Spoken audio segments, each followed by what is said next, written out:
آج کی اس ایپیسوڈ میں ہم بات کریں گے کائنات کی کہکشاؤں کے بارے میں۔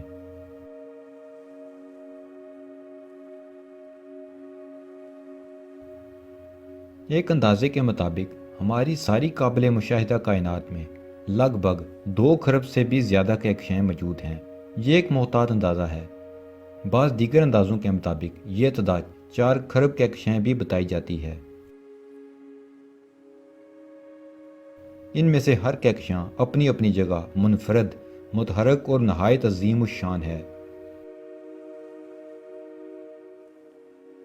ان کھربوں کہکشاؤں میں سے ایک کہکشاں ملکی وے ہے، اور یہ کہکشاں ہمارا گھر ہے۔ ہم اسی کہکشاں کے باشندے ہیں۔ یہ کہکشاں ارب ہا ارب ستاروں کی عظیم الشان مملکت ہے۔ ہماری کہکشاں ملکی وے کی عمر تقریباً 12 ارب سال ہے۔ یہ ایک عظیم الشان ڈسک کی مانند ہے، جس کے اسپائرل دیوہیکل بازو ہیں، اور ڈسک کے بیچوں بیچ ایک بلج سا موجود ہے۔ یہ ان اربوں کھربوں کہکشاؤں میں سے صرف ایک ہے جو ہماری کائنات میں موجود ہیں۔ وہ کہکشائیں جن میں سے کئی کے بارے میں جاننے کے باوجود ہمیں آج تک یہ معلوم نہیں ہو سکا کہ ان کی اصل تعداد کتنی ہے۔ ہر کہکشاں دراصل ستاروں کا مجموعہ ہوتی ہے۔ ایک اوسط کہکشاں میں لگ بھگ 1 کھرب سے زائد ستارے ہوتے ہیں۔ یہ ستاروں کا زچہ خانہ اور قبرستان دونوں ہی ہوتی ہے۔ یہ ایک ایسی جگہ ہے جہاں ستارے بنتے ہیں، پیدا ہوتے ہیں، پروان چڑھتے ہیں اور مر جاتے ہیں۔ ستارے کسی کہکشاں کے اس حصے میں بنتے ہیں جہاں ڈسٹ اور گیس کے عظیم الشان بادل موجود ہوتے ہیں، جنہیں نیبولائی کہتے ہیں۔ ہماری کہکشاں میں بھی ارب ہا ارب ستارے ہیں، اور ان میں سے اکثریت کے سیارے اور چاند بھی ہیں، یعنی ہمارے نظام شمسی جیسے اربوں دوسرے نظام شمسی صرف اسی ایک کہکشاں میں موجود ہیں۔ تو پھر پوری کائنات کا کیا عالم ہوگا؟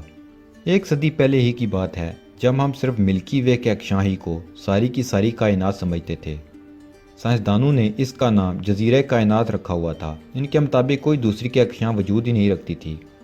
1924 میں ایڈون ہبل کی دریافت نے ہر چیز بدل کر رکھ دی۔ ہبل اس وقت کی جدید ترین دوربین سے خلاء بسیط کا مشاہدہ کر رہا تھا۔ اس دوربین کے آئینے کا قطر 100 انچ تھا، اور یہ امریکی شہر لاس اینجلس کے نزدیک ماؤنٹ ولسن پر ایک رستگاہ میں نصب تھی۔ اس نے خلا میں دور، بہت ہی دور، روشنی کے دھندلے سے گولے دیکھے۔ وہ سمجھ گیا کہ یہ کوئی ستارے نہیں، ہماری کہکشاں سے بہت زیادہ فاصلے پر یہ تو ستاروں کی پوری بستیاں تھیں۔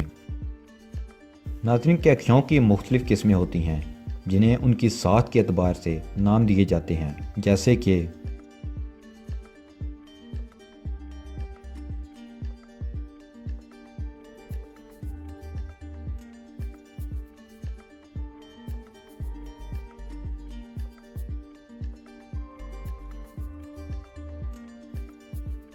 ہمارے لیے کہکشاؤں کی وسعت کا تصور کرنا نہایت ہی مشکل ہے۔ زمین پر ہم فاصلہ میلوں میں طے کرتے ہیں، مگر خلا میں فاصلہ نوری سال میں ناپا جاتا ہے۔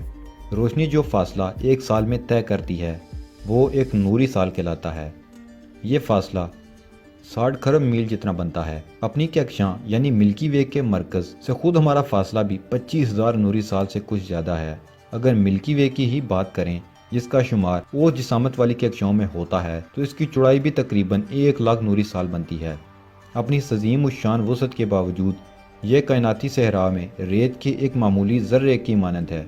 اگرچہ ہمیں یہ کہکشاں بہت بڑی لگتی ہے، لیکن یہ کائنات میں موجود دوسری کہکشاؤں کے مقابلے میں خاصی چھوٹی ہے۔ مثلا ہماری پڑوسی کہکشاں اینڈرومیڈا، اس کی چوڑائی تقریباً 2 لاکھ نوری سال ہے۔ اس کا سیدھا سادہ مطلب یہ ہوا کہ وہ ہماری کہکشاں سے دگنی رقبے پر پھیلی ہوئی ہے۔ M87 گلیکسی یہ ایک بیضوی کہکشاں ہے جو اینڈرومیڈا کے مقابلے میں بھی خاصی بڑی ہے، لیکن پھر بھی IC1101 نامی کہکشاں کے مقابلے میں نہایت چھوٹی سی ہے۔ IC1101 کہکشاں اب تک کی دریافت ہونے والی سب سے بڑی کہکشاں ہے۔ یہ ہماری کہکشاں سے تقریباً 60 گنا بڑی ہے۔